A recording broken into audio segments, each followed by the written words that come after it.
Have you seen those viral videos about how someone purchases a home and then all of a sudden their property taxes go up and now they can't afford their mortgage? Well, it's a true thing that actually happens. And if you're planning on purchasing a home in Michigan, you need to understand why this happens and how to plan for it.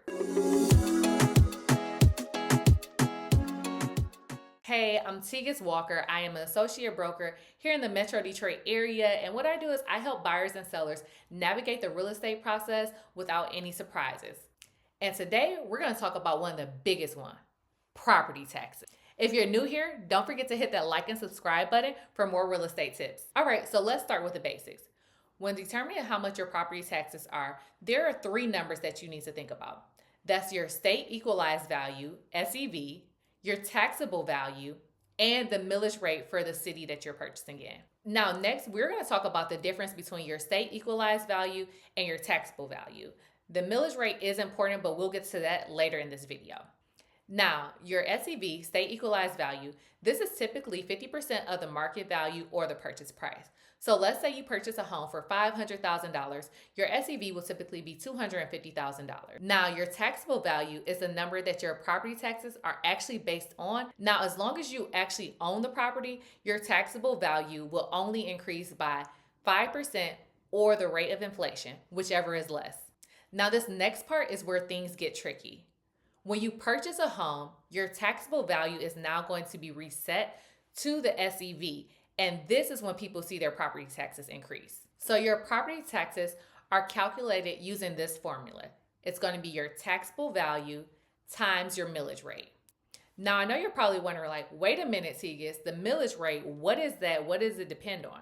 Your millage rate is going to depend on two things: the city or township that you live in, and also it's going to depend on if this is your primary residence or if this is an investment.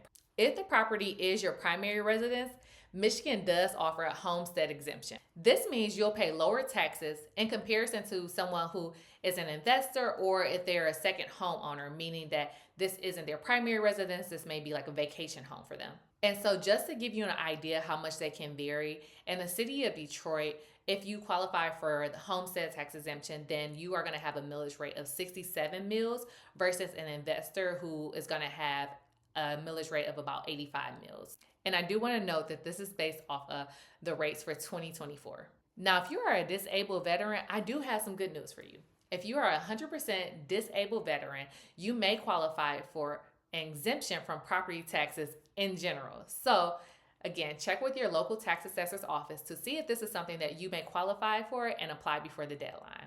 But let's get back into why your property taxes may increase a lot after you purchase a home.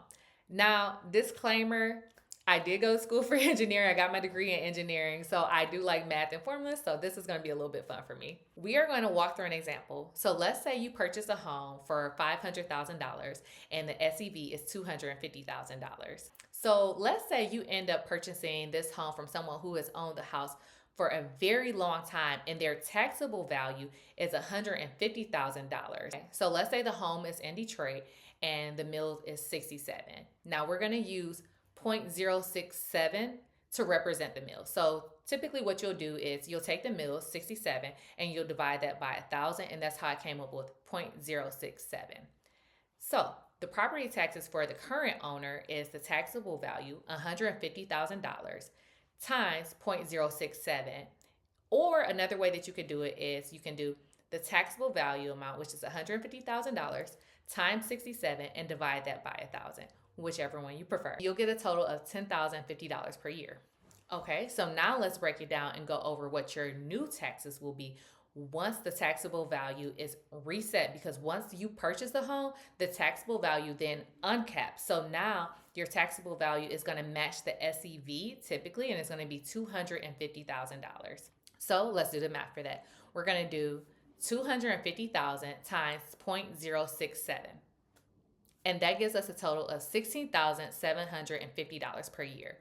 So now we're talking about a $6,700 increase in taxes for the year. And if you were not prepared for that, that is a huge surprise to find out. So how does this then affect your monthly payment and your mortgage? So your mortgage payment consists of your principal, interest, taxes, and insurance.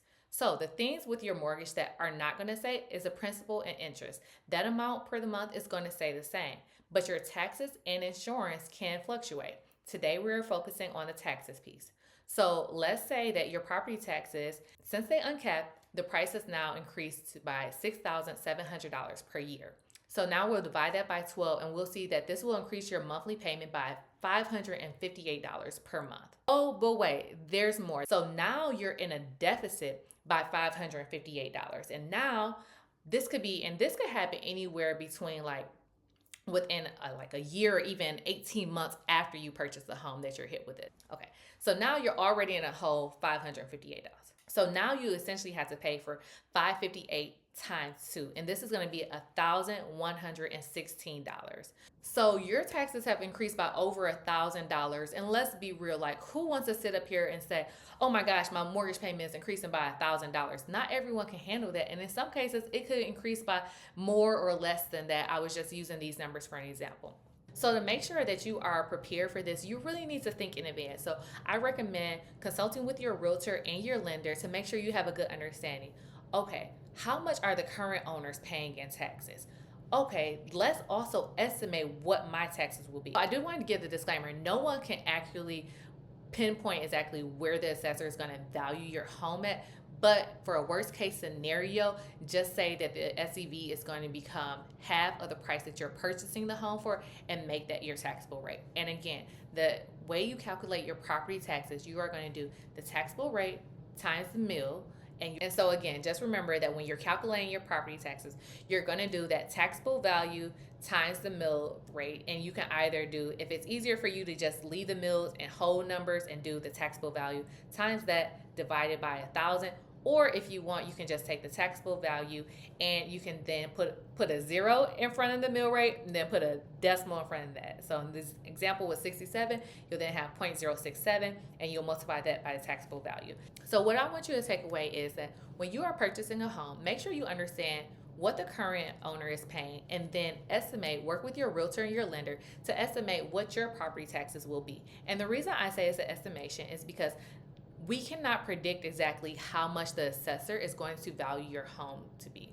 What we can do is say, on a worst case scenario, what is going to happen is your SEV will become half the price that you purchased your home for. And remember that when you purchase the home, the taxable value resets to the SEV. So in order to prepare for this, if you know that, hey, okay, the current owner is paying this amount in property taxes, and I believe my property tax is going to be this amount. Remember that your lender is using the old owner's taxes to put the money in escrow. So I would recommend, once you find out what that difference is, I would have an account where I would stash the extra money there. So that way, if and when you do find out, hey, my property taxes increase and your escrow account does not have enough in there, you already have the extra cash to say, hey, you know what, I have the money to pay what was missing from the escrow, and then you're already prepared for how much your monthly payment for your mortgage will increase. So again, property taxes are one of the hidden costs of home ownership, and that jump is drastic when you first purchase a home, and it's not something that happens instantly. It could happen a year or a year and a half after you purchase your home. Now, after that, your taxes, again, they should only increase by 5% or the rate of inflation, whichever is lower. So before you purchase a home, again, make sure you are estimating what your future tax bill will be, especially if you are purchasing a home from someone who has owned their home for a very long time, because this can really affect your monthly mortgage payment and how much you can truly afford. If you live in Michigan and you are curious about the millage rates for various cities and townships within Michigan, in the description I have provided a link that will take you right to a document which contains the millage rates for the 2024 year. If you have any questions, please drop a comment. I'd be happy to answer them, and I'll see you in the next video.